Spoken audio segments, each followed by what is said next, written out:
Virginia Beach, Virginia, 1932.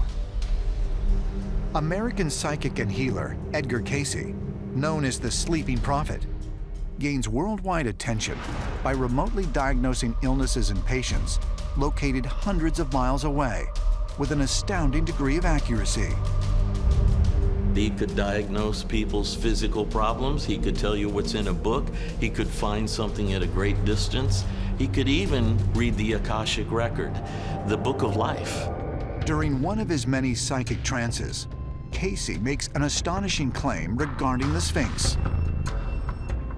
Edgar Cayce could tell you about prehistory and reincarnation and what your soul had been doing prior to this incarnation. He actually gave readings for his own soul that had been a high priest in ancient Egypt and was directly associated with the building of the Sphinx.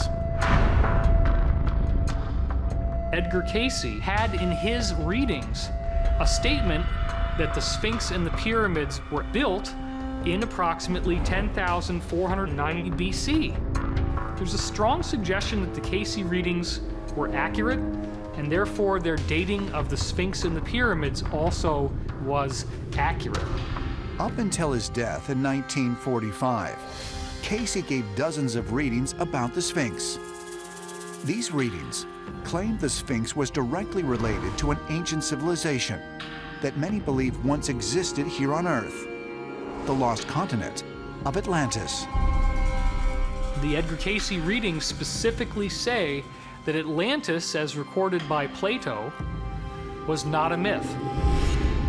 He leaked that information given to him by the Egyptian priesthood and put it into his books, the Timaeus and the Critias. Here's the interesting thing. Plato describes that Atlantis existed exactly at the same time that ancient Egypt experienced what they referred to as a golden age. If the Cayce readings about the existence of Atlantis are true, then might the Sphinx actually be a remnant from this advanced civilization? Perhaps further clues to this connection can be found with yet another Cayce prophecy regarding the Sphinx.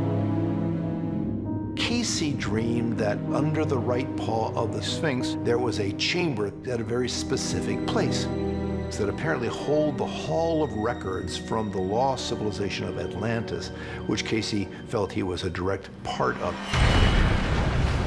When Atlantis was sinking, the Atlanteans were aware of the importance of saving these records. And they also were aware of the need to hide the records of prehistory. If we locate the original Hall of Records, we would be essentially accessing the equivalent of a Google search engine, but it's the Atlantean internet.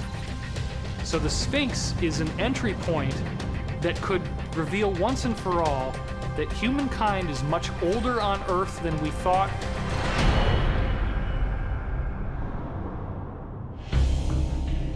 The Giza Plateau, 1978. 45 years after Cayce's reading, the Edgar Cayce Foundation initiates the Sphinx Exploration Project for the sole purpose of locating secret chambers under the Sphinx that may lead to the Hall of Records. They were allowed, amazingly, to drill holes under the Sphinx to detect this possible chamber. They drilled 8 holes. Unfortunately, nothing of certainty was found.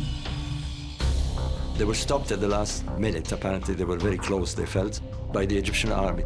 We did find anomalies beneath the Sphinx. Now, these could be chambers, not just cracks or caves.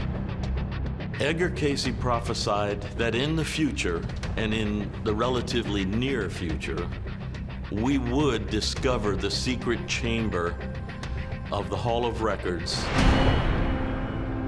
One of the stories of the Sphinx is that there's a Hall of Records that's being kept there. Certain machines and technology and libraries sealed in a special room until the time is right, that we're ready to discover it, and that time may be coming soon.